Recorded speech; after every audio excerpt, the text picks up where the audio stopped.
পেনভিশন TV presents.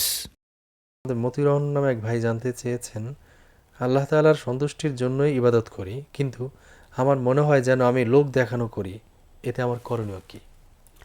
আসলে মনে হওয়াটা অসওয়াসা। শয়তান ওয়াসওয়াসা। অসওয়াসা শয়তান চায় মানুষকে এবাদত থেকে দূরে রাখতে। তো সে বুঝাবে যে লোক দেখানো ইবাদত করে তো লাভ নাই, তো মনে হয় যেন তোমার অরিজিনালটাও লোক দেখানো, তাহলে দরকার কি ইবাদত করা, এভাবে দূরে সরাই দেবে। জি জি।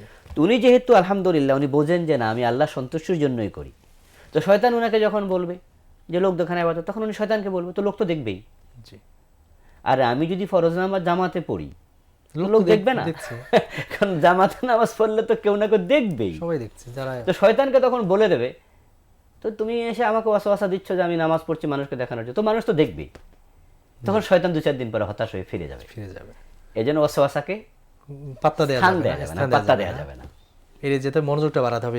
যে আমি আল্লাহর জন্য করছি এটাই চূড়ান্ত কথা, শয়তান যা বলুক বলুক।